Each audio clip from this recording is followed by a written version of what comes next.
بسم الله الرحمن الرحيم الحمد لله والصلاة والسلام على رسول الله وعلى آله وصحبه ومن والاه السلام عليكم ورحمة الله محمد ابن محمد الغزالي أبو حامد الغزالي. Il y a eu un garçon qu'il appelait Hamid, qui est décédé en bas âge. Et chez les Arabes, il est de coutume de se donner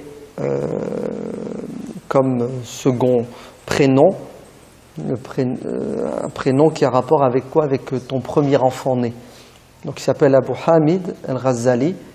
Mais en vérité, son fils est mort en bas âge. Il a eu 3 filles après. 3 filles qui vivront et qui nous raconteront pas mal de choses sur leur père. Donc il s'appelle Al-Ghazali parce que dans ses ancêtres, il y en avait un qui était tisserand. Al-Ghazali avec une shidda, une insistance.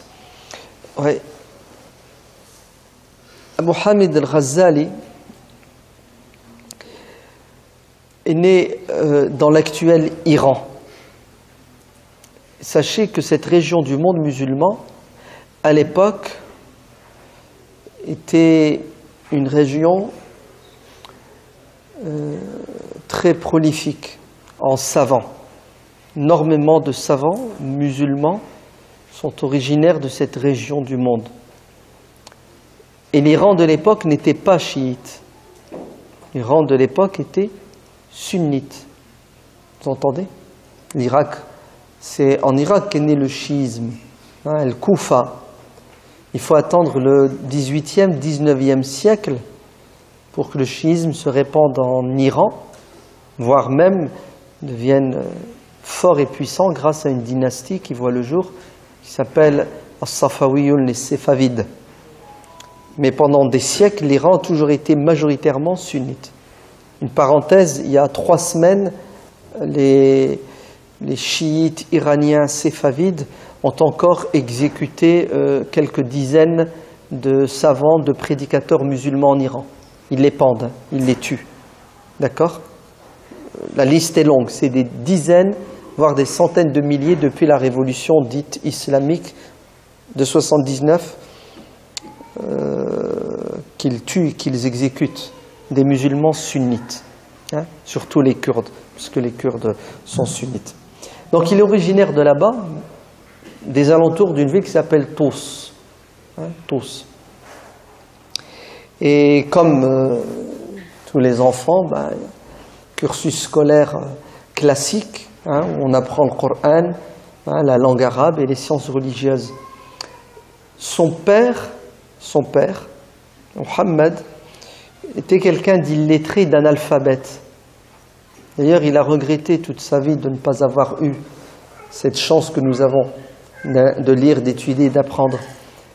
Alors, qu'est-ce qu'il a fait? Il a mis le paquet dans l'éducation de ses enfants. Il a voulu que ses enfants, Mohammed et Ahmed, soient des gens lettrés. Et qu'est-ce qu'il va faire? Il va les inscrire à l'école et ils vont étudier et il va mourir. Ils vont devenir orphelins et c'est un maître soufi qui va les prendre en charge. Ils vont devenir tous les deux, Ahmed et Mohammed, des savants musulmans. Ahmed, dans un premier temps, était spécialisé dans la spiritualité. C'était un wa'id, un exhortateur, un prédicateur qui avait pignon sur rue. Il touchait les cœurs, alors que son frère Mohammed était plus versé dans la jurisprudence, dans le fiqh, la loi musulmane, les fondements de la loi usul al-fiqh et ilm al-kalam, la théologie et al-falsafa, la philosophie. Il faut attendre des années pour que l'imam al-Ghazali, Mohammed, ait ce déclic qui va faire de lui un des plus grands maîtres de la spiritualité musulmane. un réformateur carrément, car les historiens s'accordent de la pensée musulmane que le réformateur du 5e siècle, car Imam al-Ghazali est né en l'année 450 de l'Hégire et il est mort en l'année 505 de l'Hégire, ce qui équivaut à l'année 1111 de l'ère chrétienne. Il est, de manière sûre et certaine, un de ces grands savants qui vont participer à la réforme. D'ailleurs, son encyclopédie spirituelle, il l'a intitulée Al-Ihya, Ihya'u Ulumi ad-Din. On dirait, et c'est une vérité, une réalité de l'époque, que les sciences de la religion étaient mortes, moribondes. Et l'imam al-Ghazali est venu apporter de la vie. Alors pourquoi est-ce que les sciences de la religion étaient dans cet état? Parce que les musulmans avaient mis le paquet sur le corps, le physique, l'extérieur, aux dépens de l'intérieur, aux dépens du cœur. Et le peu de soufis qu'il y avait, la plupart d'entre eux étaient des gens qui utilisaient la religion pour atteindre des objectifs purement matériels. Ils étaient là pour l'argent ou pour la gloire. En fait, c'était des traîtres à la spiritualité musulmane. Et l'imam al-Ghazali fait ce constat amer. Donc, il va étudier, et puis, c'est quelqu'un de très intelligent. D'ailleurs, le grand auteur du XXe siècle égyptien, Mustafa al-Aqad, qui est une pointure, quand il fait la biographie de l'imam al-Ghazali, vous savez ce qu'il dit? Il dit « Ni l'Orient ni l'Occident n'ont connu un savant plus intelligent que l'imam al-Ghazali. L'imam al-Ghazali est exceptionnel. D'ailleurs, c'est lui qui est derrière, entre autres, la réforme en Occident. Par exemple, René Descartes. Qui ne connaît pas René Descartes? Nous sommes les enfants de René Descartes, les fils. Nous sommes cartésiens. René Descartes n'a fait que s'inspirer de Muhammad Abu Hamid al-Ghazali. René Descartes avait dans sa bibliothèque personnelle le livre de al-Ghazali qui s'appelle Al-Munqizu min ad-Dalal, délivrance de l'erreur, qui est une critique de la pensée, de la philosophie, traduit en latin, sur lequel va se baser René Descartes pour écrire son livre, le discours de la méthode. Oui, il est indéniable que l'imam al-Ghazali est quelqu'un d'exceptionnel. Et vous allez l'entendre et vous allez le voir. D'ailleurs, il est devenu un enseignant dans la plus grande université musulmane de l'époque, qui s'appelle, à Bagdad, la Nizamiya. Qu'est-ce donc que cette université? C'est l'une des nombreuses universités fondées par le vizir Seljoukid Nizam al-Mulk, rahimahullah, qui était quelqu'un de très compétent dans la gestion des affaires de ce bas monde, mais quelqu'un d'érudit, d'instruit. Il va devenir un mécène, il va favoriser l'étude, l'enseignement. Ainsi, il va ouvrir des universités, des écoles un peu partout. D'ailleurs, il fait partie de ces gens qui vont permettre aux étudiants d'avoir des bourses, aux enseignants d'avoir des salaires. Et des Nizamiya, il y en avait plusieurs. Une à Nishapur, où d'ailleurs il a enseigné. L'imam al-Ghazali, ouvrez bien vos oreilles, donnait des cours à qui? À ceux qui étaient déjà versés dans les sciences religieuses, aux savants. Et il avait une réputation dans le monde musulman comme étant le savant indétrônable, c'est-à-dire après lui il n'y a personne d'autre. Et c'est logique et c'est normal, puisqu'il est l'élève, il a été formé par une pointure qui s'appelle Abd al-Malik al-Juwayni, Imamu al-Haramayn, qui est mort en l'année 474, si ma mémoire est bonne, qui lui aussi est un très grand penseur musulman qui va énormément apporter dans le domaine des fondements de la religion. D'ailleurs, ces ouvrages encore aujourd'hui sont des ouvrages de référence. Et l'imam al-Ghazali a été façonné par Imam al-Haramayn, l'imam des deux lieux saints de la Mecque et de Médine. Et al-Juwayni, ce qui fait sa particularité, c'est son approche de la religion à travers ses finalités, al-maqasid. C'est pour ça le Juwayni, le Ghazali et tous ceux qui viendront après, ces grandes pointures, sont des savants qui ne se sont pas arrêtés à la lettre de la loi, mais ils ont mis le paquet sur l'esprit de la loi. Vous avez compris, il y a la lettre et il y a l'esprit. Si vous vous contentez de la lettre, vous allez obligatoirement, c'est juste une question de temps et de circonstances, entrer en contradiction avec l'esprit de la religion. Ainsi, notre cheikh est devenu la référence dans le droit musulman chafi'ite, dans les fondements du droit, mais aussi dans ce qu'on appelle ilm al-kalam, la théologie, l'enseignement de la aqida, mais aussi la défense de la foi, du dogme musulman. Car nous sommes à une période où il y a énormément de courants dans le monde musulman, en interne. Vous avez des sectes. Par exemple, à cette époque, il y avait un courant musulman qu'on appelait Ikhwanu as-Safa, les frères de la sagesse, qui sont en fait des penseurs, des intellectuels, allez, je vais les qualifier de laïcs, qui à la fois ont pour référence le Coran, mais aussi les penseurs et les philosophes grecs. Et puis ils ont fait une petite tchèque-tchouka, où ils ont tout mélangé, qui n'a plus grand-chose à voir avec l'islam du prophète, alayhi salatu wassalam. Vous avez aussi une autre secte très nocive qui va faire énormément de mal, qu'on appelle les Ismaéliens, l'Ismaïliya, qui est une branche du chiisme, d'ailleurs que les chiites eux-mêmes considèrent comme hérétiques, égarés.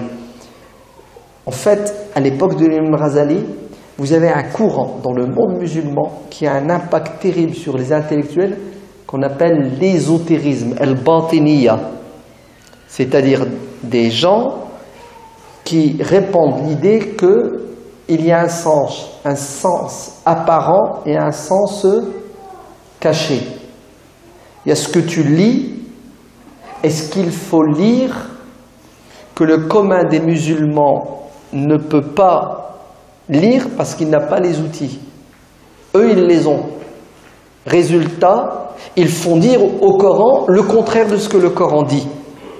Quand vous lisez le Coran, tel mot, quand tu lis toi bouteille, ça veut dire bouteille dans ta tête. Parce qu'on t'a appris que ça c'était une bouteille. Lui, tu sais ce qu'il dit? Non, ça c'est une vache. Oui, résultat, ils sont devenus des zanadiqa. Qu'est-ce que ça veut dire un zindiq? Ça veut dire quelqu'un qui se réclame de l'islam et qui fait le contraire de ce que l'islam dit au nom de la spiritualité. Il va boire de l'alcool, tu vas dire mais c'est haram. Tu vas dire qui a dit que c'était haram? Dieu dans le Coran dit que al-khamr, tu dis non, al-khamr dans le Coran, ce n'est pas les boissons enivrantes. C'est ce qui empêche l'esprit du musulman de s'émanciper. En fait, il donne aux mots le sens qu'ils veulent, si bien que la religion n'a plus de sens. Et ils ont du poids, et ils ont un impact, et en plus, on a aussi un courant philosophique à l'époque qui, malheureusement, a mal compris la philosophie grecque et qui a pris cet héritage des philosophes grecs, vous savez, ça a été traduit, hein, les œuvres des Grecs ont été traduites déjà au IIe siècle, hein, Bagdad, Beit al-Hikma. Et qu'est-ce qu'ils vont faire? Ils vont prendre cet héritage et malheureusement, ils vont, écoutez bien, polluer l'islam avec certaines convictions de la philosophie grecque. Et qu'est-ce que ça donne comme résultat? Certains savants musulmans qui disent que le monde, l'univers, est éternel. Il n'a ni début, ni fin. C'est fort quand même. Qui n'a ni début ni fin pour nous musulmans? C'est Allah. C'est ça. Wal awwalu wal akhiru.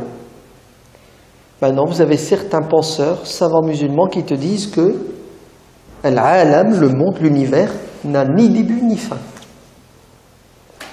Vous allez me dire, c'est du kufr, c'est du shirk. Là, doucement. Hein? Les mecs, ils raisonnent, ils réfléchissent et ils apportent des arguments. L'imam al-Ghazali vit dans ce contexte. Et qu'est-ce qui va se passer? L'imam al-Ghazali va porter l'étendard de la défense de l'islam en tant que savant musulman versé à la fois dans les sciences islamico-islamiques et dans les sciences non musulmanes, profanes. Par exemple, il va étudier la philosophie.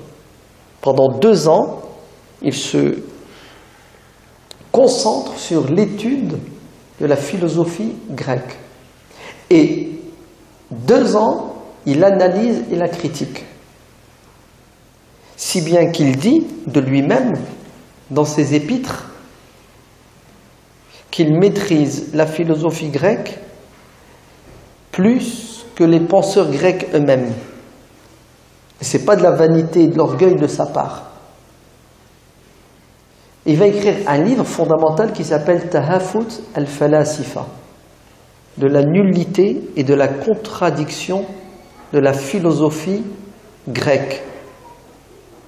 Et il va la déconstruire avec les outils de la raison et de l'intelligence. Il va écrire un autre livre sur Ibtal al-Batiniya, comment répondre aux sectes. Et il maîtrise cette science, l'hétérodoxie, les différentes sectes qui existent à son époque. Il va même jusqu'à écrire un livre sur le christianisme et il prouve A plus B la nullité de la Trinité. Pour vous montrer que c'est quelqu'un qui a un savoir éclectique, c'est un érudit. Mais quand je vous dis un érudit, c'est pas quelqu'un qui a des connaissances, c'est quelqu'un qui a le savoir et les connaissances et l'intelligence pour remettre en question toutes les idéologies qui existaient à l'époque de manière scientifique. Et c'était pas évident, vous savez, parce que d'autres ont essayé et se sont cassés la figure. Ils n'ont pas réussi. Bref, l'imam al-Ghazali devient la référence, celui qui est montré du doigt par tout le monde. Il a la notoriété, il est devenu populaire, il a l'argent. Quand il est arrivé à Nisapur, dans l'université, on dirait aujourd'hui, il est descendu la dernière Mercedes, ils ont estimé les vêtements qu'il portait à des milliers d'euros.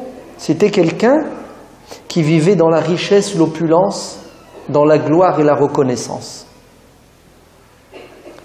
Il était sûr de lui, il avait même une certaine arrogance. Malheur à toi, si jamais tu polémiques avec lui. Son frère, c'était autre chose. Son frère était quelqu'un d'humble, quelqu'un de très spirituel. D'ailleurs, un jour, il rappellera son frère à l'ordre en lui disant Tu es en train d'éclairer les gens en leur dispensant ton savoir, comme une bougie éclaire les gens et se consume. Tout ce que tu es en train de faire, c'est nul, puisque ça ne te sauvera pas dans l'au-delà, car la science utile, c'est celle qui fait naître en toi l'amour de Dieu et la crainte de Dieu. Tout ce que tu es en train de faire, c'est du cinéma, c'est du baratin. Et qu'est-ce qui va arriver à l'imam al-Ghazali? Là, il va tomber en dépression.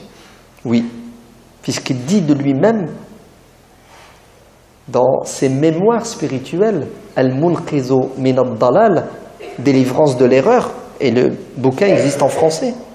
Il raconte ce qui lui est arrivé. Qu'est-ce qui lui est arrivé? Le déclic. Il s'est dit, mon Dieu, qu'est-ce que je suis en train de faire?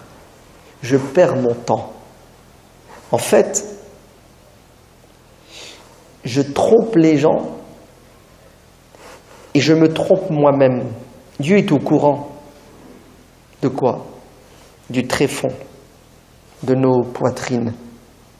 Il a découvert qu'il n'était pas sincère, qu'il n'était pas honnête avec Dieu.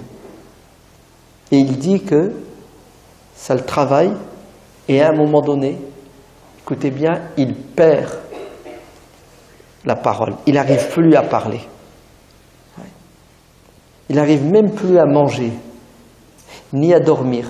Il tombe dans une dépression et il se dit, je suis perdu si je reste dans cette situation. Et il va prendre une décision qui n'est pas évidente, qui n'est pas facile. Il va tout quitter, tout abandonner, il va déposer sa démission. Il quitte son poste, sa chair dans la Nizamiya, l'argent, la notoriété. Ses étudiants, les savants, le sollicitent. Il ferme sa porte, il ne veut plus voir personne, jusqu'au jour où il prend son bâton de pèlerin et il part à la recherche de la vérité. Et la vérité, c'est Dieu pour lui, le haqq. Car avant, il n'était pas dans la vérité. Avant, il était dans quoi? Il était dans une pratique de la religion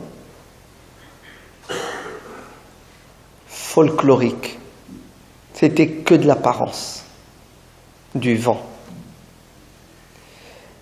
Il dit la chose la plus dure, la plus difficile,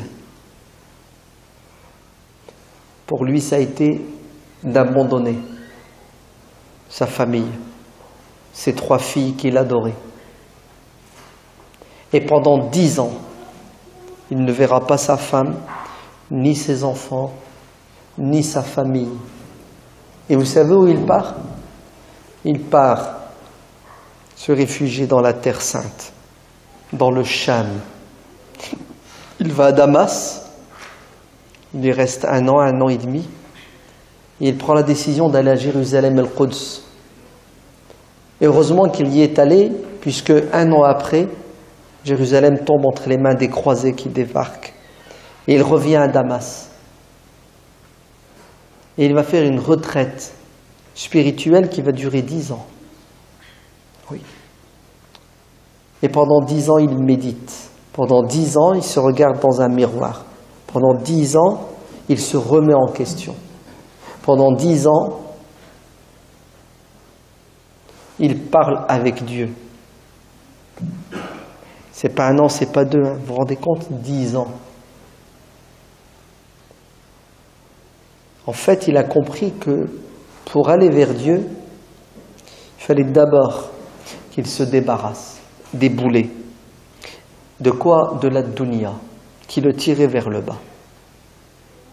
En fait, il a tout quitté, il a tout abandonné avec l'intention et l'objectif de trouver l'essentiel, Dieu. Car si tu trouves Dieu, tu auras tout. Alors c'est pas facile, c'est pas évident, hein. Ça a été très dur pour lui, il raconte tout cela. Il se réfugiait dans Al-Manar, le minaret, à la mosquée de Damas. Et il vivait de rien du tout. C'est le zuhd, l'abstinence totale et le renoncement à la dunya. D'ailleurs, il raconte que Il allait à la mosquée et il s'occupait des toilettes. C'est nettoyer les toilettes, nettoyer les lieux d'ablution, faisait des activités pour tuer son nefs. Vous vous rendez compte? Où il était et regardez où il se met. Et un jour, il y a un homme qui rentre dans la mosquée et qui interpelle les savants, les imams qui étaient assis, leur pose une question. Ils ont été incapables de lui répondre. Et alors qu'il s'apprête à sortir, l'imam al-Ghazali qui était en train de nettoyer l'arrête. Il lui dit, tu sais ta question, voilà la réponse. Parce qu'en tant que savant, il ne voulait pas le laisser dans l'ignorance. Et qu'est-ce qu'a fait cet homme? Il a dit, Subhanallah, toi tu as la réponse. Allez, toi qui nettoie les toilettes le va-nu-pied, tu me réponds, et eux qui sont là-bas, donc ça, puis il rigole, tu sais, il l'interpelle, qu'est-ce qui se passe? Il lui dit, vous êtes des nuls. Vous voyez le mec qui est là-bas, regardez ce qu'il m'a dit, regardez ce qu'il m'a dit. Il leur dit, il t'a répondu comme ça la question? Il a dit oui. Ils se sont mis debout pour aller vers lui, et vous savez qu'est-ce qu'a fait l'imam Ghazali? Il s'est sauvé. Ouais. Il est parti se cacher, disparaître. Car ils avaient compris que cet homme, c'était lui. Parce que dans le monde entier, on savait que l'imam Ghazali avait quitté tous, Nishapur, quitté sa terre natale, sa chair, et qu'il était en retraite spirituelle dans le Cham. Il était wanted, mais on n'arrivait pas à le trouver. Et dès qu'on le trouvait, il se sauvait. 10 ans. Et après 10 ans, l'imam al-Ghazali revient à la case de départ. Dans un premier temps, il refuse d'enseigner, mais on va le forcer. Et effectivement, il va reprendre sa chair. Et qu'est-ce qu'il va faire? Mais il va devenir non plus le Ghazali qui polémique, le Ghazali qui fait étalage de son savoir, mais le Ghazali qui va soigner les cœurs, parce que son cœur est devenu pur. À la fin de sa vie, d'ailleurs, il y a un homme un jour qui lui a demandé conseil. Il lui a dit, si tu as un conseil à me donner avant de partir, est-ce que tu peux me le donner? Il lui a dit, sois sincère. Al-Ikhlas, tu t'en sortiras. Et c'est ça justement qui a sauvé l'imam al-Ghazali. Il n'a pas accepté de vivre sa religion de manière hypocrite, parce qu'il sait très bien qu'on ne peut pas tricher et tromper Dieu. Et qu'est-ce que va faire l'imam al-Ghazali? Il va faire le vrai travail que doit faire un savant, c'est-à-dire purifier les cœurs des gens. Dieu dit dans le Coran à propos du prophète Mohammed sallallahu alayhi wa sallam que Dieu l'a envoyé pourquoi? Écoutez bien, yu'allimuhumul kitaba wal hikmata. Il est venu enseigner la science, le Coran, la parole de Dieu, la tradition, la sunna du prophète alayhi salatu wa sallam, et toute science utile. Regardez le rôle du prophète, c'est d'enseigner wa yuzakkikum wa yuzakkihim, faire une deuxième chose en même temps, qui s'appelle la tazkiya, c'est-à-dire soigner les cœurs, purifier les cœurs. Le prophète n'est pas venu parler à la raison uniquement, mais il est venu éclairer la raison et purifier les cœurs. Hadith de Nu'man ibn Bashir, il y a dans le corps un organe, s'il est en bonne santé, le reste du corps sera en bonne santé. C'est quoi? Cet organe, c'est le cœur. Et ici, on parle du cœur spirituel. Abu Huraira, dans le Sahih de l'imam Muslim, le prophète alayhi salatu wassalam a dit, Dieu ne regardera pas vos corps, vos visages, vos couleurs, vos vêtements, mais Dieu va regarder vos cœurs. Si les cœurs sont purs, le reste suivra. Si le cœur est malade, est mauvais, t'as beau prier, t'as beau jeûner, ça ne te rapproche pas de Dieu. Et c'est ça que l'imam al-Ghazali a compris. Et il va nous laisser une œuvre monumentale. Alors, il a à son compte 70 livres. 70. Et quand il écrit, c'est pour apporter quelque chose. Mais il est indéniable que son plus beau livre qui aura le plus d'impact, c'est Al-Ihya, Ihya'u Ulumi ad-Din, la revivification des sciences de la religion. Qu'est-ce que ça veut dire? Ça veut dire, il fait le constat. D'ailleurs, c'est un constat, écoutez bien, qui a été fait avant lui par une pointure qui s'appelle Abu Abdillah al-Harithu al-Muhasibi, du IIIe siècle, contemporain de l'imam Ahmed ibn Hanbal. L'imam al-Muhasibi, lui aussi, il a écrit plusieurs livres. D'ailleurs, certains sont traduits en français. Kitab al-Wasaya, Bid'u man anaba ilallah, Ma'rifatullah, et surtout Ar-Ri'ayatu li huquqillah. Il est traduit en français. L'imam al-Muhasibi fait un constat à son époque, au IIIe siècle. Vous savez qu'est-ce qu'il dit? Il dit, les musulmans sont dans l'apparence, ils sont dans le technique, le physique. La pratique de la religion, c'est une pratique où il y a la forme, mais il n'y a pas le fond. Les gens sont dans la dunya, elle est plus importante à leurs yeux. Ils ont oublié l'akhira. Il parle de la société, il fait une analyse. Et le Muhasibi apporte les solutions. La solution, c'est quoi? C'est revenir à la... On va prononcer le mot, d'accord? Mais il ne faut pas s'arrêter sur le vocabulaire. Il faut voir ce qu'il y a derrière. La mushahata fi l'istilah. Il dit la solution, c'est le soufisme. C'est quoi le soufisme à tasawwuf? C'est la purification des âmes et des cœurs, en faisant une gymnastique. Ouais. Comme il y a une gymnastique du corps, il y a une gymnastique du cœur. Ouais. Dieu dit dans le Coran, Zaru batin al-ithmi wa dahirahu. Délaisser les péchés visibles, les péchés du corps, ouais, et les péchés qu'on ne voit pas du cœur. Hein? Ne buvez pas d'alcool. C'est clair ou c'est pas clair? Ne vole pas. Mais il y a pire que ça. C'est la haine, la jalousie, hein, l'orgueil, la vanité. Dieu dans le Coran nous demande de mettre l'accent sur quoi? Sur les défauts de l'âme.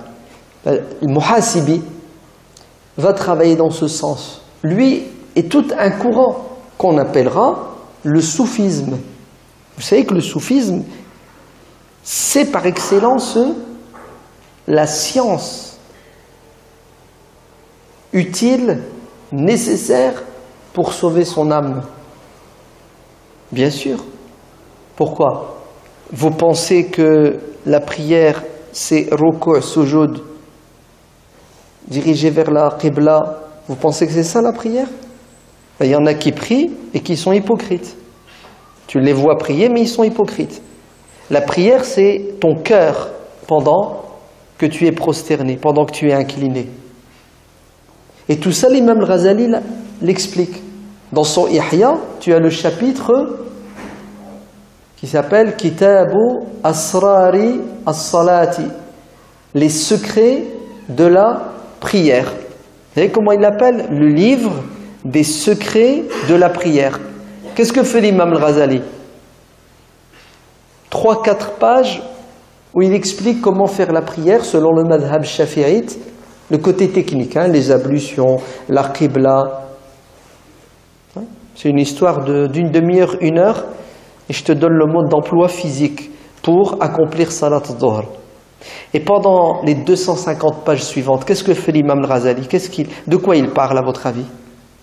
Il parle de al-khushu'u fi salat, la concentration dans la prière. Pourquoi est-ce qu'on doit prier? Pourquoi est-ce qu'on n'arrive pas à nous concentrer? Comment faire pour se concentrer? Qu'est-ce qui nous facilite la concentration? Et là, il met le paquet. En fait, c'est ce que dit l'imam al-Ghazali. Il dit, vos imams, qu'est-ce qu'ils vous enseignent?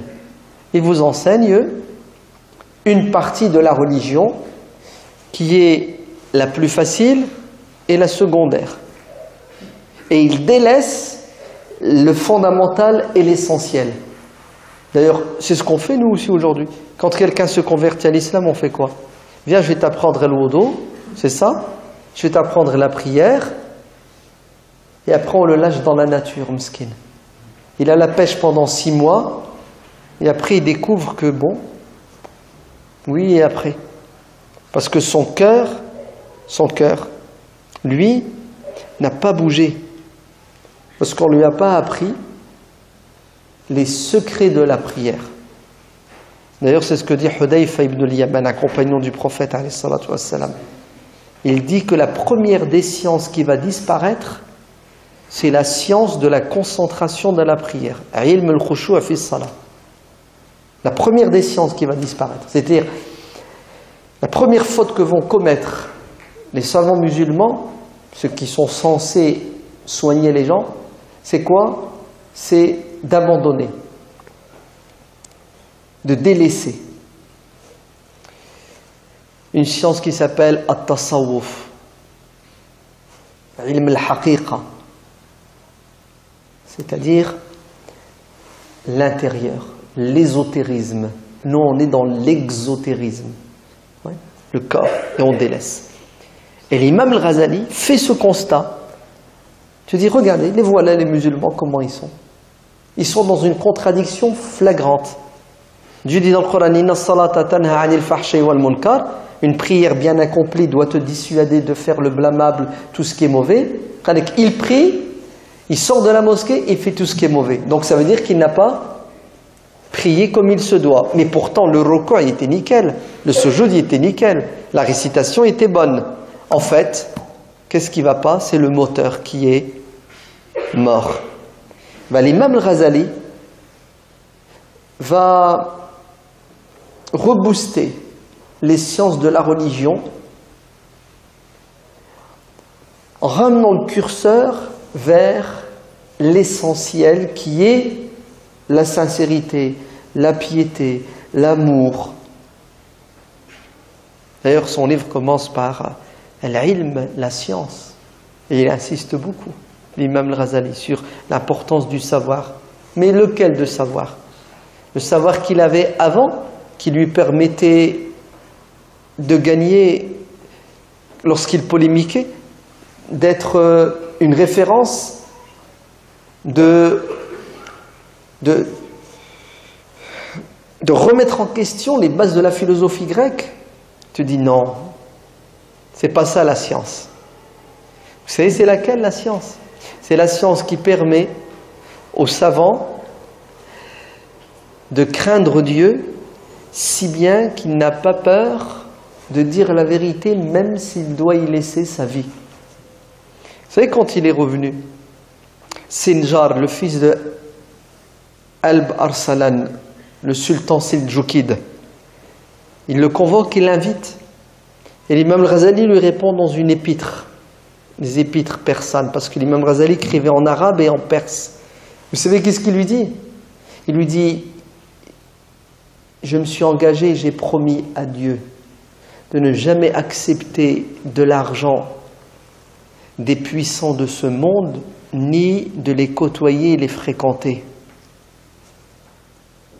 Et il lui développe sa position philosophique et religieuse en disant que les savants aujourd'hui ont vendu leur âme au diable car ils font des fatwas qui vont dans le sens de ceux qui ont le pouvoir pour avoir l'argent et la notoriété. Moi tu m'achètes pas, moi j'ai déjà vendu mon âme à Dieu. Oui, l'imam al-Ghazali dans son premier livre sur la science, il met le doigt sur le problème de la communauté musulmane à son époque, et on dirait que c'est toujours le même. Vous savez, c'est quoi le problème pour l'imam Ghazali, la communauté musulmane? Les intellectuels, les savants. Ceux qui sont censés éclairer maintiennent les gens dans les ténèbres. Et il a écrit un petit poème. C'est qu'est-ce qu'il dit? Il dit « Ô vous savants, qui êtes censés être du sel, hein, que l'on met dans la nourriture pour qu'elle ait un goût, vous êtes le problème de la communauté, car au lieu de l'élever, vous la rabaissez. Au lieu d'être une solution, vous êtes le problème, dit l'imam al-Ghazali. Et il n'a pas tort, c'est vrai. Il y a un hadith faible qui dit deux catégories d'individus dans une communauté, s'ils sont à la hauteur, la communauté sera à la hauteur, ceux qui ont le pouvoir politique et ceux qui ont le pouvoir intellectuel. Et ceux qui ont le pouvoir politique seront à l'image de ceux qui ont le pouvoir intellectuel. Si les intellectuels sont mauvais et pourris, tout le monde suit. Ouais. Et qu'est-ce que dit l'imam al-Ghazali de ces savants-là? Et il dit, ils vous font des sermons dans lesquels ils vous disent de craindre Dieu, ce sont les premiers à lui désobéir en privé, et ils vous font des sermons dans lesquels ils vous exhortent à délaisser la dunya, et ils courent après elle comme des chiens qui ont soif. Et il y va, et il détruit cette communauté de savants qui existe à son époque, qui malheureusement sont le problème de la communauté. Et d'ailleurs, qu'est-ce qu'ils vont faire à votre avis, ces pseudo-intellectuels et érudits? Ils vont le combattre. Et certains iront jusqu'à l'excommunier, à le traiter de kafir, de mécréant. Et l'imam al-Ghazali sera malheureusement mal compris par certaines personnes. Et bien entendu, ils vont le critiquer, ils vont même écrire des livres contre lui, mais ça ira plus loin. Puisque dans le Maghreb, à l'époque, il y avait une dynastie qu'on appelait Al-Murabitoun, les Almoravides, fondée par Abdullah ibn Yassin, rahimahullah. Et une des figures emblématiques de cette dynastie, c'est Yusuf ibn Tashfin. Ada Yusuf ibn Tashfin, rahimahullah, c'est pas n'importe qui, hein, c'est celui qui a fait trembler l'Occident à un moment donné, puisqu'il est allé en Andalousie pour arrêter la Reconquista à Alphonse VI. Il l'appelait Texufin, les latins. D'ailleurs, l'imam al-Ghazali, rahimahullah, quand il était dans sa retraite spirituelle, à un moment donné, vous savez ce qu'il a fait? Il est sorti de sa retraite et il s'est dirigé vers le Maghreb pour aller rejoindre Yusuf ibn Tashfin, pour participer à la bataille de Zalaqa. D'ailleurs, Yusuf ibn Tashfin a demandé une fatwa à l'imam al-Ghazali, car lorsque Yusuf ibn Tashfin est remonté de Marrakech, sa capitale, pour aller à Séville rejoindre les armées musulmanes, il a été freiné dans son élan par le gouverneur de Tanger, qui ne voulait pas lui ouvrir le port de Tanger pour traverser la Méditerranée. Alors on fait quoi? Regardez le traître, le vendu. Les musulmans sont de l'autre côté de la Méditerranée, ils appellent au secours, ils sont en danger de mort. Et ce pseudo-chef musulman ne veut même pas laisser Yusuf ibn Tashfin utiliser les ports de Tanger. Et Yusuf ibn Tashfin ne faisait rien sans avoir l'autorisation des savants musulmans. Il va demander à l'imam al-Ghazali et l'imam al-Turtushi, qui était en Égypte, ils vont lui donner la fatwa, en lui disant, avant de t'attaquer à Alphonse le Terrible, attaque-toi d'abord à ce traître d'hypocrite.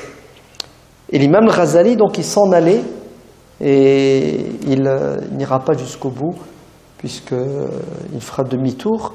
Lorsque Yusuf ibn Tashfin est mort, c'est son fils Ali qui a pris le pouvoir.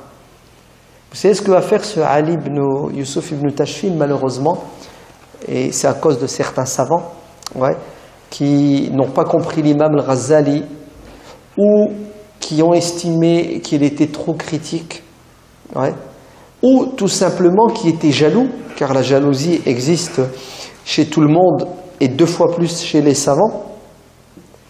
Vous savez qu'est-ce qu'il va faire? Il va ordonner que les livres de l'imam Ghazali soient brûlés en place publique. Une autodafé. Eh oui. Vous vous rendez compte? Brûler un livre. D'ailleurs, les muwahhidoun feront la même chose. Et il y aura certains savants qui vont dire que lire l'Ihya Ulumuddin, c'est un égarement manifeste, parce qu'ils considèrent que dedans il y a des choses qui sont hétérodoxes, alors que ce n'est pas vrai. Si on peut reprocher quelque chose à cette encyclopédie, c'est qu'elle est truffée de hadiths qui sont faux ou qui sont faibles. D'ailleurs, il y en a 943 hadiths qui sont faux et qui sont faibles. Et certains savants musulmans vont jeter l'opprobre sur ce livre en disant qu'il ne faut surtout pas le lire parce que c'est plein de hadiths qui sont faibles et qui sont faux. Ce qui est une aberration. Tu vois, parce que dans un livre, il y a des hadiths faibles, il faut jeter le bain avec le bébé, avec la serviette. On prend ce qu'il y a de bien dans le livre et ce qu'il y a d'erroné, on le met de côté, en sachant que ces hadiths faux et faibles n'ont aucune incidence sur les vérités qui sont dans ce livre. Pourquoi ? Parce que beaucoup de savants musulmans ont autorisé l'utilisation de hadiths faibles dans un domaine bien précis qui est le domaine de l'éthique, de la morale, de l'exhortation. Dans le halal et le haram, on ne rigole pas, le hadith doit être authentique, car c'est une question de paradis, d'enfer, d'obligation, de devoir et de droit. Mais dans tout ce qui est éthique, morale, exhortation, ma'alish, si le hadith est faible, et surtout si ce hadith entre dans quoi ? Entre dans un package où vous avez des hadiths authentiques. D'ailleurs, comment procède l'imam al-Ghazali dans son Ihya quand il écrit ? Par exemple, on va prendre le chapitre de l'ostentation, Riya, Rub' al-Muhlikat. Son livre, il a partagé en 4 parties. Il dit, chapitre de l'ostentation, regardez comment il commence, et il cite les versets du Coran qui parlent de quoi ? De l'ostentation. Son premier dalil, c'est le Coran. Après les hadiths, et là il met des hadiths authentiques, mais aussi des hadiths faibles. Vous savez pourquoi ? Parce que l'imam Ghazali n'était pas spécialiste dans la science du hadith. Ce n'était pas son domaine. Oui. Et il le sait, il le reconnaît, et d'ailleurs il n'a jamais dit que c'était un muhaddith. Vous savez ce que ça veut dire ? Ça veut dire que les savants ne sont pas compétents dans tous les domaines. Si, de temps en temps, vous avez un savant qui a un savoir encyclopédique. Ouais.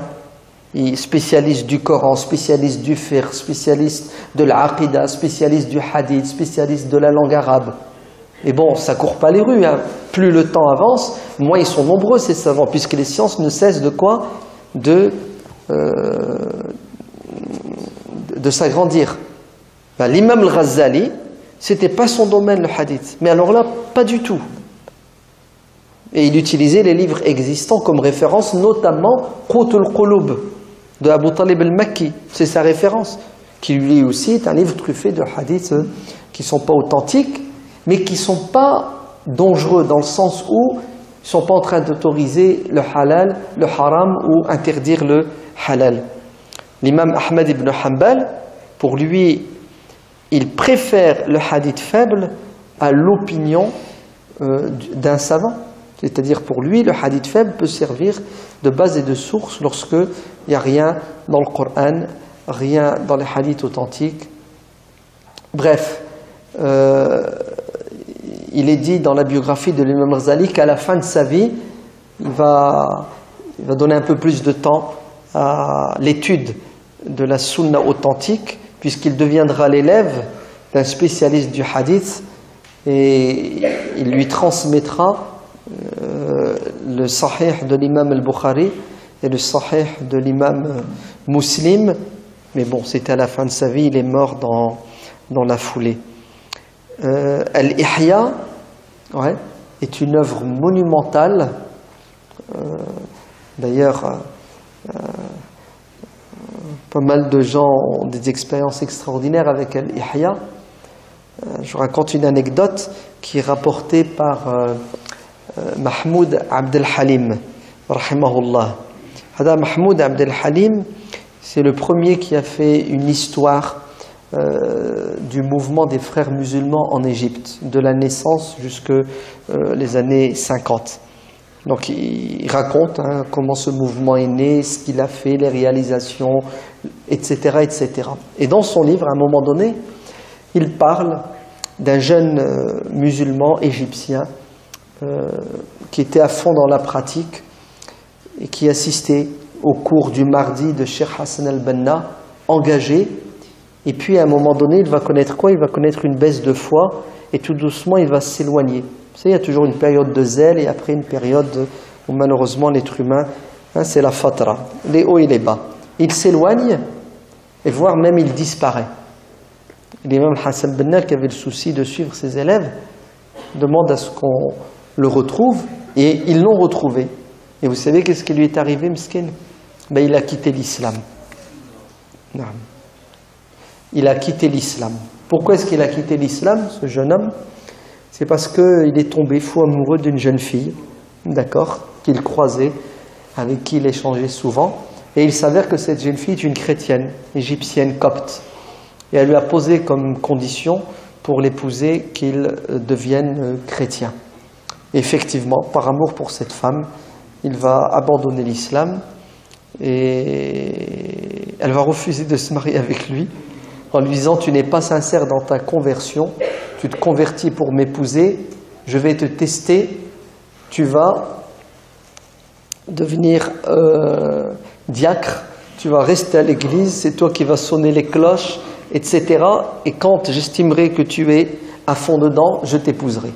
Donc Mskin, ouais, il est resté jusqu'au jour où, écoutez bien, quand Dieu veut récupérer quelqu'un, parce qu'il a un fond sincère, peut-être,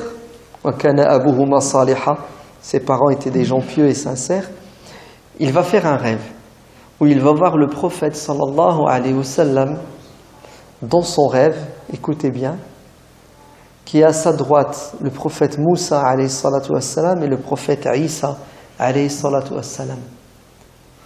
Et le prophète sallallahu alayhi wa sallam dit au prophète Isa: est-ce que tu es satisfait de cet homme qui a quitté ma religion pour suivre le christianisme? Et Isa lui dira non. La vérité est chez toi. Et Moussa lui dit la même chose. Cet homme se met à pleurer et dit: ô messager de Dieu, guide-moi, aide-moi, que faire? Et le prophète sallallahu alayhi wa sallam de lui dire: tu vas à tel endroit, et il lui montre un endroit au paradis, et tu vas trouver un homme assis, Abu Hamid al-Ghazali, et tu t'assois avec lui. Donc c'est son rêve, il s'en va, et il trouve Abu Hamid al-Ghazali, et il dit: je m'assois, et il ouvre un livre qui est devant lui, Al-Ihya, et il se met à me réciter son Ihya Ulumuddin. Je me suis réveillé avec ce rêve, il est sorti de l'église, il est retourné, il a fait sa tauba, il est revenu à l'islam. Et il va raconter cette histoire à Hassan al-Banna. Et vous savez qu'est-ce que va faire Hassan al-Banna? Il va éditer Al-Ihya à un prix modique pour qu'il soit accessible à tous les musulmans. Et c'est grâce à lui que l'Ihya s'est répandu et qu'il est devenu un des livres fondateurs du réveil islamique dans les années 30, 40, 50 et qui est à l'origine de la formation de plusieurs générations au niveau spirituel. Et c'est vrai, hein, celui qui est passé par Ihya Ulumuddin, tu le vois. Pourquoi? Parce que c'est un livre, quand tu le lis, quand tu l'étudies, tu ressens la sincérité de celui qui l'a écrit. Tu ne peux pas rester insensible à ce livre. Tu as la chair de poule quand tu lis Ihya Ulumuddin. Vous entendez? Les gens disent, ceux qui ont la science, bi'al ihyatak. Allez, si tu n'as pas d'argent pour acheter Ihya Ulumuddin, rase ta barbe, vends les poils de ta barbe, et avec cet argent, achète-le. C'est-à-dire, même si ça doit te coûter les poils de ta barbe. Ouais. Et celui qui n'est pas passé par Ihya Ulumuddin, il est mort, son cœur est mort. Et c'est vrai, hein.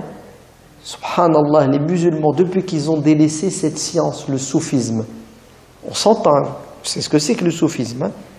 C'est pas danser, chanter au nom de Dieu, ça. Je parle pas de ça. Ouais. Moi, je vous parle d'une science qui a pour objectif de purifier les cœurs.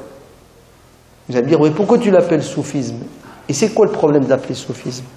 La mushahata fil istilah. Pourquoi vous avez un blocage et vous arrêtez sur la forme, entrant dans le fond. Pourquoi? Nos savants qui nous ont précédés, ils étaient bêtes. Comment est-ce qu'ils l'appelaient? Ils l'appelaient tasawwuf, ils l'appelaient al-haqiqa, ils l'appelaient at-tariqa. S'en fiche, ce qui compte c'est qu'on doit mettre l'accent sur les défauts de l'âme, les péchés du cœur, mettre l'accent sur les qualités du croyant, la sincérité. Vous entendez? La sincérité, c'est fondamental.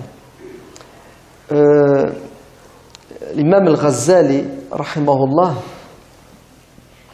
va, peu de temps qui lui restera après son retour sur la scène, faire bouger les choses dans tous les domaines. Si bien que ceux qui viendront après se référeront à l'imam al-Ghazali. Comme lui s'est référé à ceux qui l'ont précédé, al-Muhasibi, à Abu Talib al-Makki. Ceux qui viendront après l'imam al-Ghazali se baseront sur l'imam al-Ghazali. Les musulmans et les non-musulmans. Les musulmans vont utiliser les livres de l'imam al-Ghazali, un pour répondre, comme je vous l'ai dit, aux philosophes égarés de l'époque, aux différentes sectes, ouais, et aux musulmans qui étaient dans le folklore, les confréries soufis égarées, ouais, et les savants des écoles de droit, le madhahib, qui étaient devenus des sectes. Ouais. Si t'es malikite, t'es sauvé, t'es shafi'ite, t'es égaré, et ainsi de suite. L'imam al-Ghazali avait de la hauteur. Il a quoi? Il a appelé les musulmans à quoi? À l'essentiel.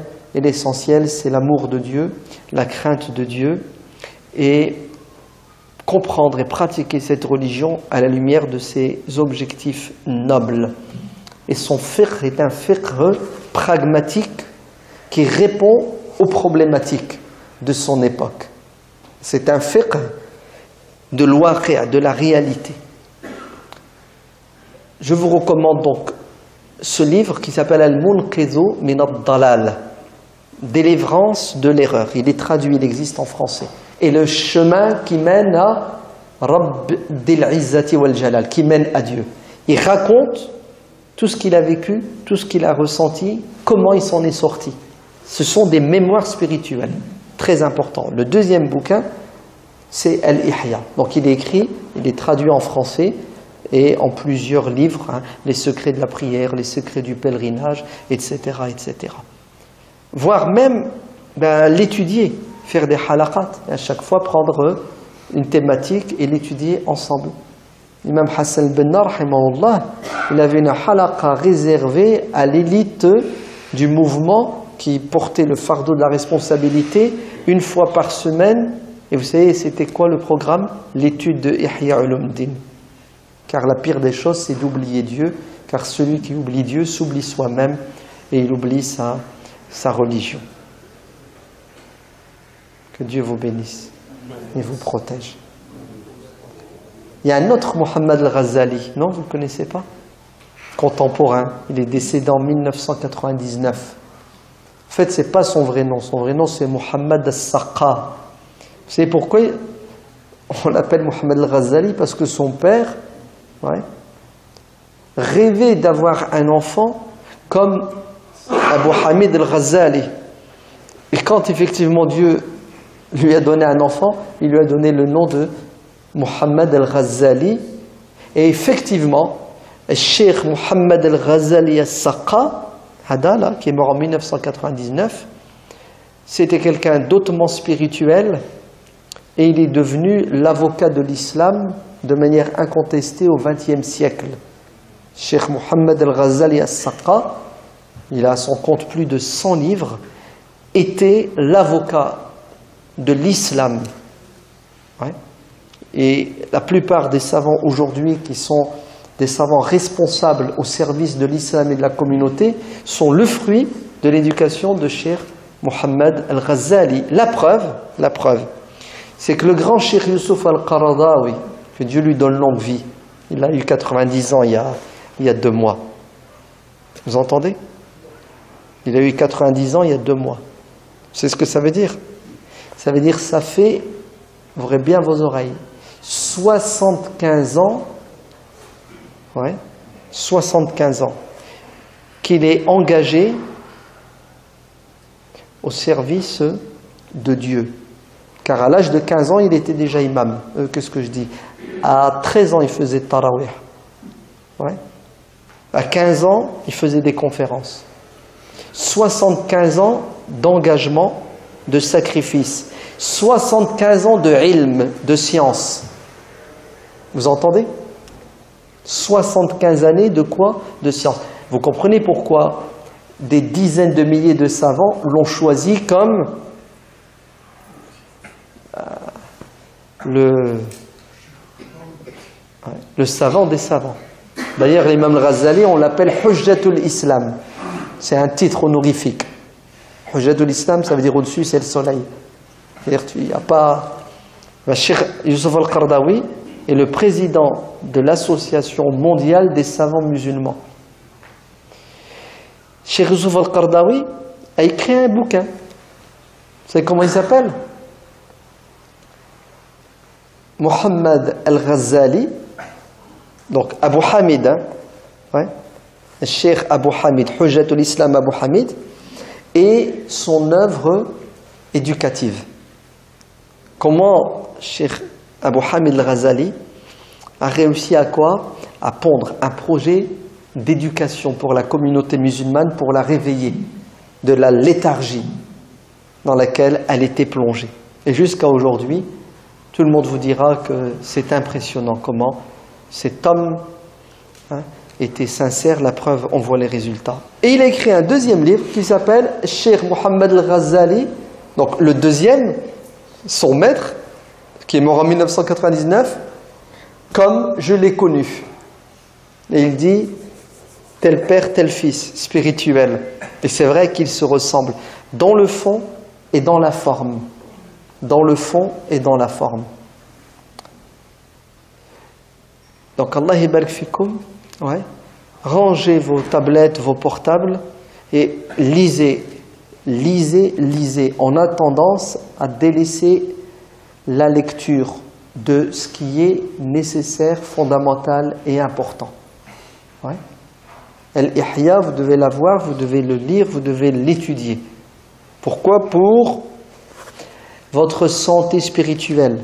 Sinon, votre religion sera une pratique mécanique. Ouais, vous allez être dans la forme. Et dès qu'il y a un petit tremblement de terre, vous allez l'abandonner et la quitter. Ah oui.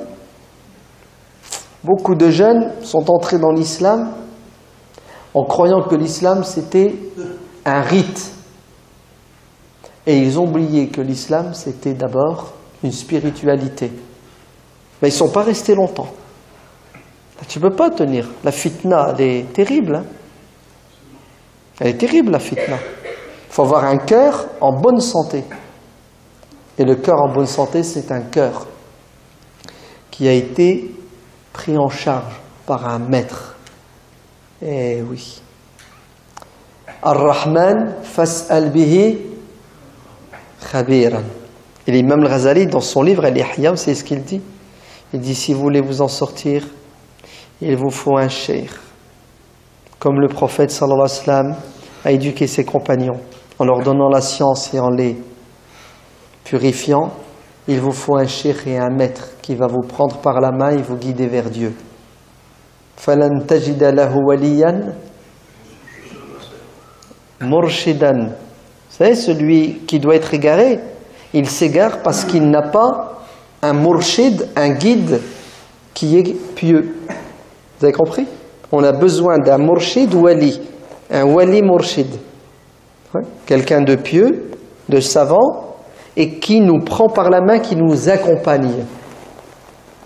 Ouais. Il dit, il faut le cheikh qui connaît les défauts des cœurs et les pièges du diable, pour qu'il vous accompagne et qu'il vous soigne. Et c'est plus dur à trouver que de l'or pur, dit-il. Et si jamais vous le rencontrez, ne le lâchez pas. Et si vous ne le trouvez pas, alors cherchez un frère sincère. qui va vous conseiller, qui va vous épauler. Et si vous n'arrivez pas à le trouver, c'était quoi la troisième solution?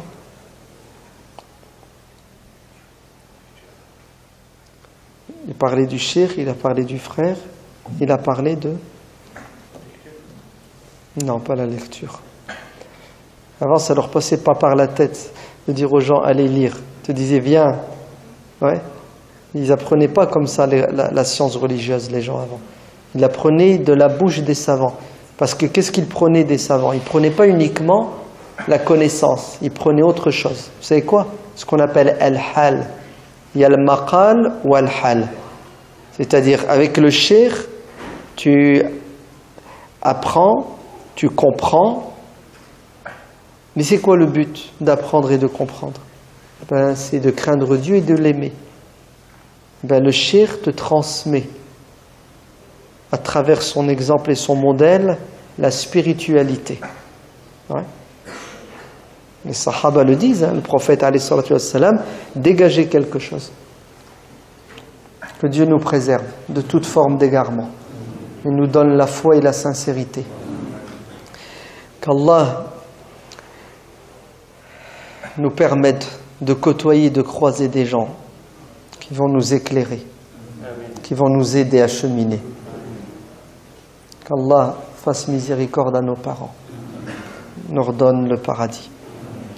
Qu'il nous aide à éduquer nos enfants, qu'il les préserve et les protège des diables visibles et invisibles, qu'il fasse qu'on soit de bons époux et que l'on rende heureuses nos épouses, et que nos épouses soient d'excellentes épouses et qu'elles nous rendent heureux. Qu'Allah nous préserve et nous protège de nos ennemis extérieurs et intérieurs, les hypocrites et les musulmans malades.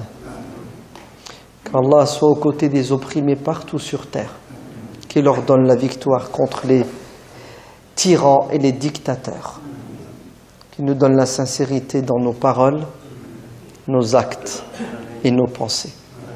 Walhamdulillahi Rabbil Alamin.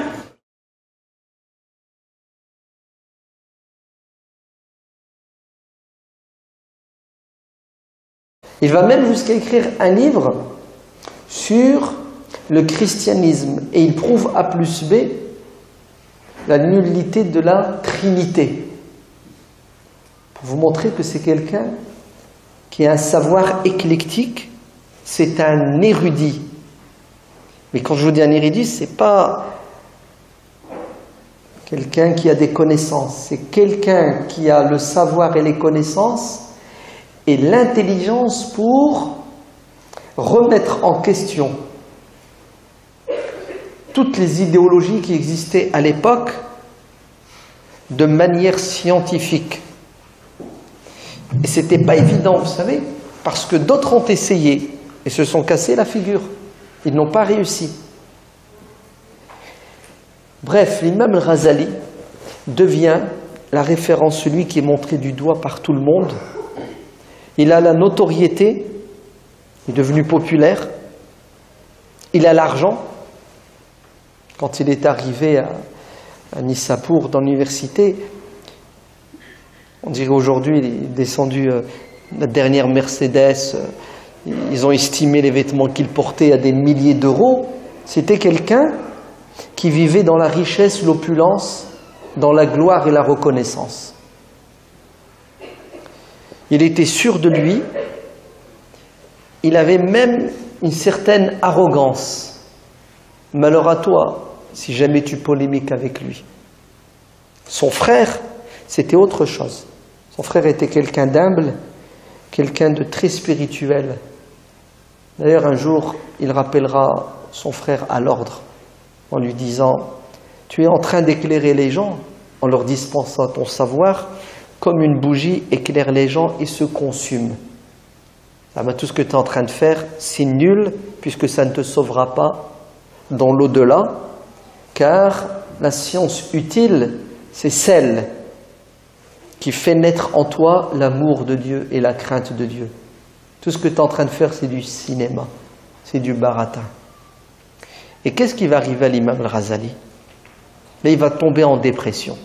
Oui, puisqu'il dit de lui-même, dans ses mémoires spirituelles, Al-Munqizu min ad-dalal, délivrance de l'erreur, et le bouquin existe en français.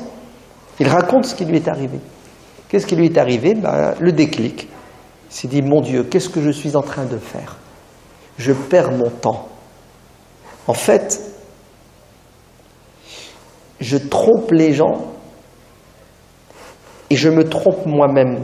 Dieu est au courant de quoi? Du tréfonds de nos poitrines. Il a découvert qu'il n'était pas sincère, qu'il n'était pas honnête avec Dieu. Et il dit que ça le travaille, et à un moment donné, écoutez bien, il perd la parole. Il n'arrive plus à parler. Il n'arrive même plus à manger, ni à dormir. Il tombe dans une dépression et il se dit, je suis perdu si je reste dans cette situation. Et il va prendre une décision qui n'est pas évidente, qui n'est pas facile. Il va tout quitter, tout abandonner, il va déposer sa démission. Il quitte son poste, sa chair dans la Nizamiya, l'argent, la notoriété. Ses étudiants, les savants, le sollicitent. Il ferme sa porte, il ne veut plus voir personne, jusqu'au jour où il prend son bâton de pèlerin et il part à la recherche de la vérité. Et la vérité, c'est Dieu pour lui, le haqq. Car avant, il n'était pas dans la vérité. Avant, il était dans quoi? Il était dans une pratique de la religion folklorique. C'était que de l'apparence, du vent. Il dit la chose la plus dure, la plus difficile, pour lui, ça a été d'abandonner sa famille, ses 3 filles qu'il adorait. Et pendant 10 ans, il ne verra pas sa femme, ni ses enfants, ni sa famille. Et vous savez où il part? Il part se réfugier dans la Terre Sainte, dans le Cham. Il va à Damas, il y reste 1 an et demi, et il prend la décision d'aller à Jérusalem el-Quds. Et heureusement qu'il y est allé, puisque 1 an après, Jérusalem tombe entre les mains des croisés qui débarquent. Et il revient à Damas. Et il va faire une retraite spirituelle qui va durer 10 ans. Oui. Et pendant 10 ans, il médite. Pendant 10 ans, il se regarde dans un miroir. Pendant 10 ans, il se remet en question. Pendant 10 ans, il parle avec Dieu. C'est pas 1 an, c'est pas 2, hein. Vous vous rendez compte? 10 ans. En fait, il a compris que pour aller vers Dieu, il fallait d'abord qu'il se développe.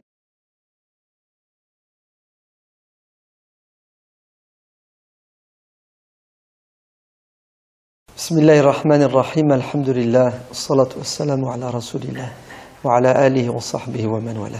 Assalamu alaikum wa rahmatullah.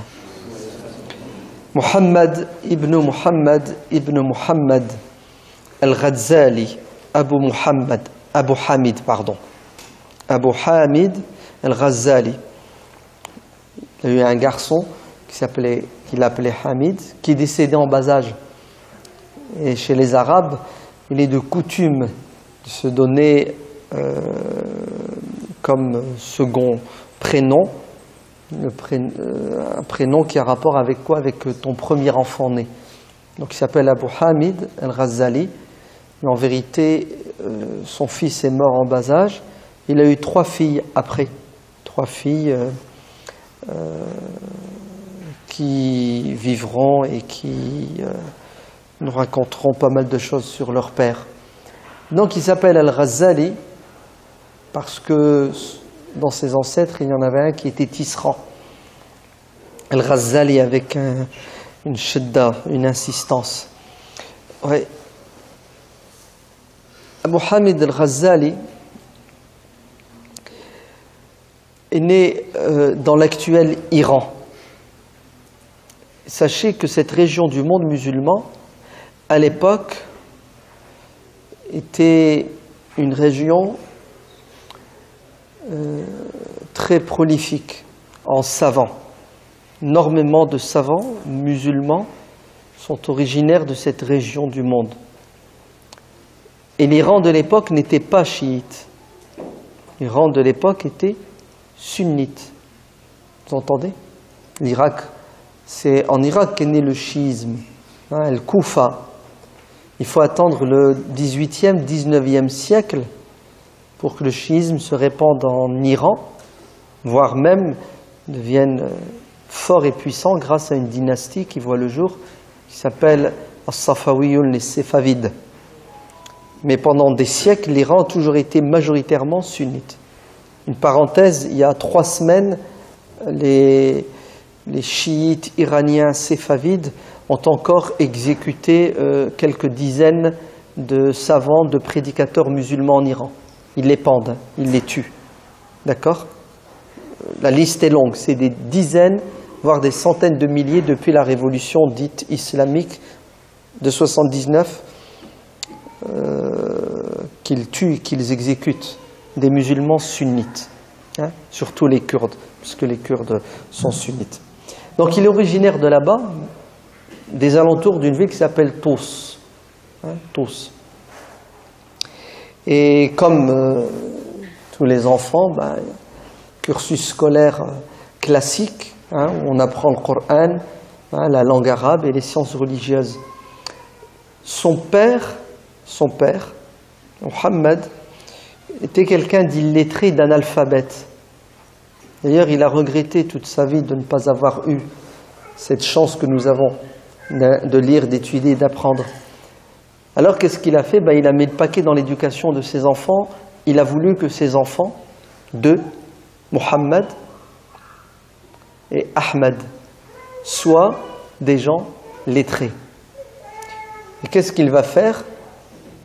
Il va les inscrire à l'école et ils vont étudier et il va mourir. Ils vont devenir orphelins et c'est un maître soufi qui va les prendre en charge. Et ils vont devenir tous les deux, Ahmed et Mohammed, des savants musulmans.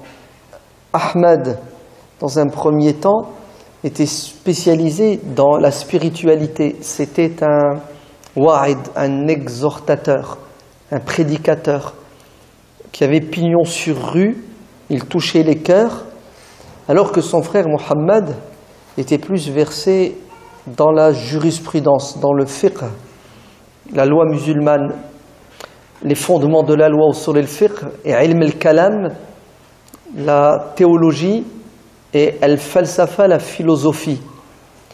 Il faut attendre des années pour que l'imam al-Ghazali, Mohammed, ait ce déclic qui va faire de lui un des plus grands maîtres de la spiritualité musulmane. Un réformateur carrément. Car les historiens s'accordent de la pensée musulmane que le réformateur du 5e siècle, car l'imam al-Ghazali est né en l'année 450 de l'Hégire et il est mort en l'année 505 de l'Hégire, ce qui équivaut à l'année 1111 de l'ère chrétienne. Il est, de manière sûre et certaine, un de ces grands savants qui vont participer à la réforme. D'ailleurs, son encyclopédie spirituelle, il l'a intitulée Al-Ihya, Ihya'u Ulumi ad-Din. On dirait, et c'est une vérité, une réalité de l'époque, que les sciences de la religion étaient mortes, moribondes. Et l'imam al-Ghazali est venu apporter de la vie. Alors pourquoi est-ce que les sciences de la religion étaient dans cet état? parce que les musulmans avaient mis le paquet sur le corps, le physique, l'extérieur, aux dépens de l'intérieur, aux dépens du cœur. Et le peu de soufis qu'il y avait, la plupart d'entre eux étaient des gens qui utilisaient la religion pour atteindre des objectifs purement matériels. Ils étaient là pour l'argent ou pour la gloire. En fait, c'était des traîtres à la spiritualité musulmane. Et l'imam al-Ghazali fait ce constat amer. Donc, il va étudier, et puis, c'est quelqu'un de très intelligent. D'ailleurs, le grand auteur du XXe siècle égyptien, Mustafa al-Aqad, qui est une pointure, quand il fait la biographie de l'imam al-Ghazali, vous savez ce qu'il dit? Il dit « Ni l'Orient ni l'Occident n'ont connu un savant plus intelligent que l'imam al-Ghazali. » L'imam al-Ghazali est exceptionnel. D'ailleurs, c'est lui qui est derrière, entre autres, la réforme en Occident. Par exemple, René Descartes. Qui ne connaît pas René Descartes? Nous sommes les enfants de René Descartes, les fils. Nous sommes cartésiens. René Descartes n'a fait que s'inspirer de Mohammed Abu Hamid al-Ghazali. René Descartes avait dans sa bibliothèque personnelle le livre de al-Ghazali qui s'appelle Al-Munqizu min ad-Dalal, délivrance de l'erreur, qui est une critique de la pensée, de la philosophie, traduit en latin, sur lequel va se baser René Descartes pour écrire son livre, le discours de la méthode. Oui, il est indéniable que l'imam al-Ghazali est quelqu'un d'exceptionnel. Et vous allez l'entendre et vous allez le voir. D'ailleurs, il est devenu un enseignant dans la plus grande université musulmane de l'époque, qui s'appelle, à Bagdad, la Nizamiya. Qu'est-ce donc que cette université? C'est l'une des nombreuses universités fondées par le vizir Seljoukid Nizam al-Mulk, rahimahullah, qui était quelqu'un de très compétent dans la gestion des affaires de ce bas monde, mais quelqu'un d'érudit, d'instruit. Il va devenir un mécène, il va favoriser l'étude, l'enseignement. Ainsi, il va ouvrir des universités, des écoles un peu partout. D'ailleurs, il fait partie de ces gens qui vont permettre aux étudiants d'avoir des bourses, aux enseignants d'avoir des salaires. Et des Nidamiya, il y en avait plusieurs. Une à Nishapur, où d'ailleurs il a enseigné. L'imam al-Ghazali, ouvrez bien vos oreilles, donnait des cours à qui? À ceux qui étaient déjà versés dans les sciences religieuses, aux savants. Et il avait une réputation dans le monde musulman comme étant le savant indétrônable, c'est-à-dire après lui il n'y a personne d'autre. Et c'est logique et c'est normal, puisqu'il est l'élève, il a été formé par une pointure qui s'appelle Abd al-Malik al-Juwayni, Imamu al-Haramayn, qui est mort en l'année 474, si ma mémoire est bonne, qui lui aussi est un très grand penseur musulman qui va énormément apporter dans le domaine des fondements de la religion. D'ailleurs, ces ouvrages encore aujourd'hui sont des ouvrages de référence. Et l'imam al-Ghazali a été façonné par Imam al-Haramayn, l'imam des deux lieux saints de la Mecque et de Médine. Et al-Juwayni, ce qui fait sa particularité, c'est son approche de la religion à travers ses finalités, al-maqasid. C'est pour ça le Juwayni, le Ghazali et tous ceux qui viendront après, ces grandes pointures, sont des savants qui ne se sont pas arrêtés à la lettre de la loi, mais ils ont mis le paquet sur l'esprit de la loi. Vous avez compris, il y a la lettre et il y a l'esprit. Si vous vous contentez de la lettre, vous allez obligatoirement, c'est juste une question de temps et de circonstances, entrer en contradiction avec l'esprit de la religion. Ainsi, notre cheikh est devenu la référence dans le droit musulman chafi'ite, dans les fondements du droit, mais aussi dans ce qu'on appelle ilm al-kalam, la théologie, l'enseignement de la aqida, mais aussi la défense de la foi, du dogme musulman. Car nous sommes à une période débarrasse, déboulée. De quoi? De la dunya, qui le tirait vers le bas. En fait, il a tout quitté, il a tout abandonné avec l'intention et l'objectif de trouver l'essentiel, Dieu. Car si tu trouves Dieu, tu auras tout. Alors c'est pas facile, c'est pas évident. Hein. Ça a été très dur pour lui, il raconte tout cela.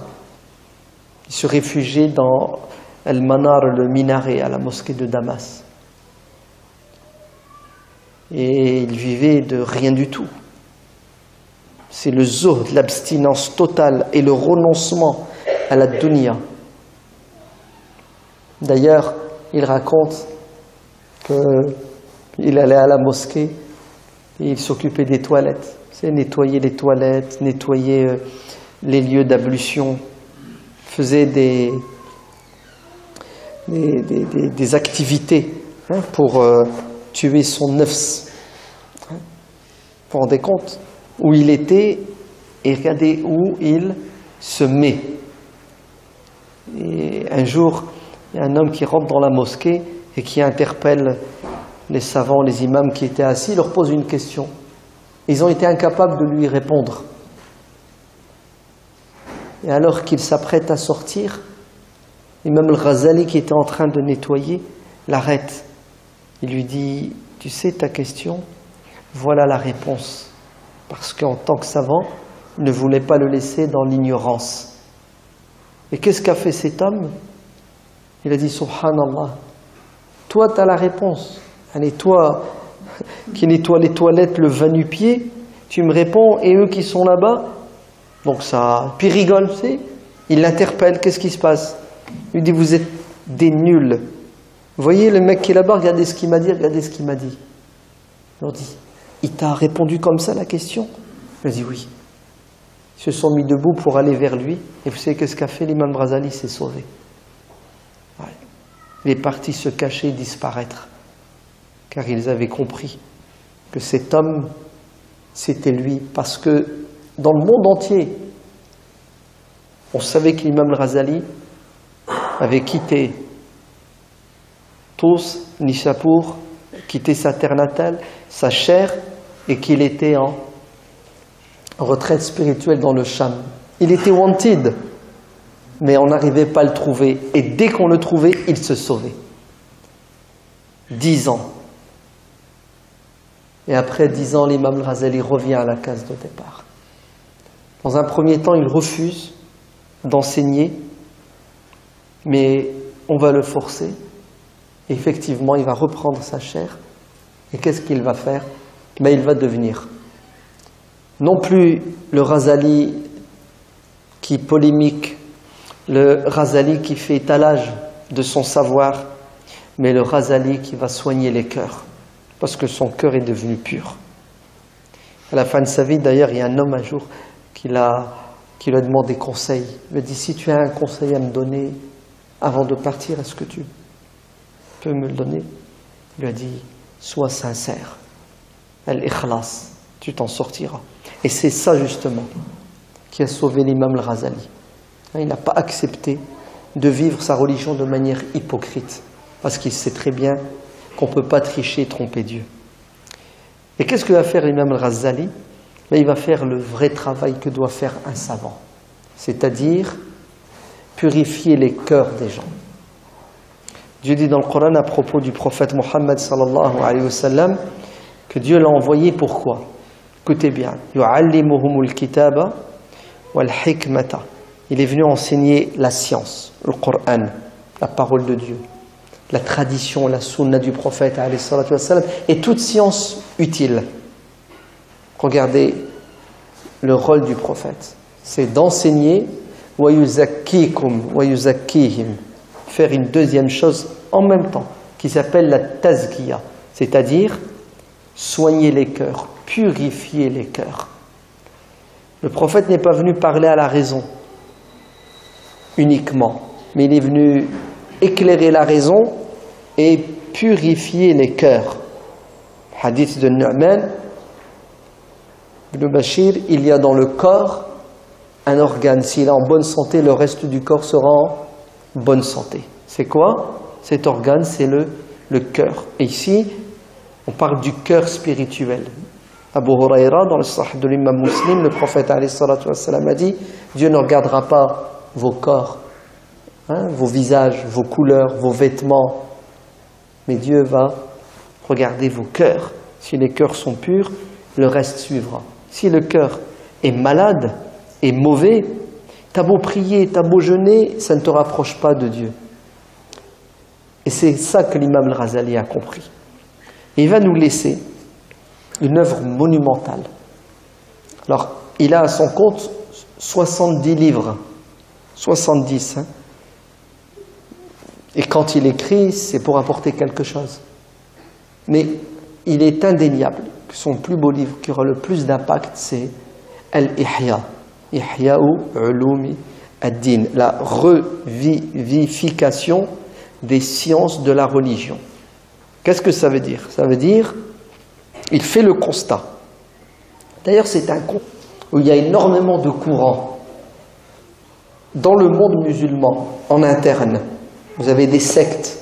Par exemple, à cette époque, il y avait un courant musulman qu'on appelait Ikhwanu as-Safa, les frères de la sagesse, qui sont en fait des penseurs, des intellectuels, allez, je vais les qualifier de laïcs, qui à la fois ont pour référence le Coran, mais aussi les penseurs et les philosophes grecs. Et puis ils ont fait une petite chekchouka, où ils ont tout mélangé, qui n'a plus grand-chose à voir avec l'islam du prophète alayhi salatu wassalam. Vous avez aussi une autre secte très nocive qui va faire énormément de mal, qu'on appelle les Ismaéliens, l'Ismaïliya, qui est une branche du chiisme, d'ailleurs que les chiites eux-mêmes considèrent comme hérétiques, égarés. En fait, à l'époque de l'imam Ghazali, vous avez un courant dans le monde musulman qui a un impact terrible sur les intellectuels qu'on appelle l'ésotérisme, al-batiniya, c'est-à-dire des gens qui répandent l'idée qu'il y a un sens apparent et un sens caché. Il y a ce que tu lis et ce qu'il faut lire que le commun des musulmans ne peut pas lire parce qu'il n'a pas les outils. Eux, ils les ont. Résultat, ils font dire au Coran le contraire de ce que le Coran dit. Quand vous lisez le Coran, tel mot, quand tu lis toi bouteille, ça veut dire bouteille dans ta tête. Parce qu'on t'a appris que ça c'était une bouteille. Lui, tu sais ce qu'il dit? Non, ça c'est une vache. Oui, résultat, ils sont devenus des zanadiqa. Qu'est-ce que ça veut dire un zindiq? Ça veut dire quelqu'un qui se réclame de l'islam et qui fait le contraire de ce que l'islam dit au nom de la spiritualité. Il va boire de l'alcool, tu vas dire mais c'est haram. Tu vas dire qui a dit que c'était haram? Dieu dans le Coran dit que al-khamr, tu dis non, al-khamr dans le Coran, ce n'est pas les boissons enivrantes. C'est ce qui empêche l'esprit du musulman de s'émanciper. En fait, il donne aux mots le sens qu'ils veulent, si bien que la religion n'a plus de sens. Et ils ont du poids, et ils ont un impact, et en plus, on a aussi un courant philosophique à l'époque qui, malheureusement, a mal compris la philosophie grecque et qui a pris cet héritage des philosophes grecs, vous savez, ça a été traduit, hein, les œuvres des Grecs ont été traduites déjà au IIe siècle, hein, Bagdad, à Beit al-Hikma. Et qu'est-ce qu'ils vont faire? Ils vont prendre cet héritage et malheureusement, ils vont, écoutez bien, polluer l'islam avec certaines convictions de la philosophie grecque. Et qu'est-ce que ça donne comme résultat? Certains savants musulmans qui disent que le monde, l'univers, est éternel. Il n'a ni début, ni fin. C'est fort quand même. Qui n'a ni début ni fin pour nous musulmans? C'est Allah. C'est ça. Wal awwalu wal akhiru. Maintenant, vous avez certains penseurs, savants musulmans qui te disent que al-alam, le monde, l'univers, n'a ni début ni fin. Vous allez me dire, c'est du kufr, c'est du shirk. Là, doucement. Hein? Les mecs, ils raisonnent, ils réfléchissent et ils apportent des arguments. L'imam al-Ghazali vit dans ce contexte. Et qu'est-ce qui va se passer? L'imam al-Ghazali va porter l'étendard de la défense de l'islam en tant que savant musulman versé à la fois dans les sciences islamico-islamiques et dans les sciences non musulmanes, profanes. Par exemple, il va étudier la philosophie. Pendant 2 ans, il se concentre sur l'étude de la philosophie grecque. Et 2 ans, il analyse et la critique. Si bien qu'il dit de lui-même, dans ses épîtres, qu'il maîtrise la philosophie grecque plus que les penseurs grecs eux-mêmes. Ce n'est pas de la vanité et de l'orgueil de sa part. Il va écrire un livre fondamental qui s'appelle Tahafut al-Falasifa, de la nullité et de la contradiction de la philosophie grecque. Et il va la déconstruire avec les outils de la raison et de l'intelligence. Il va écrire un autre livre sur Ibtal al-Batiniya, comment répondre aux sectes. Et il maîtrise cette science, l'hétérodoxie, les différentes sectes qui existent à son époque.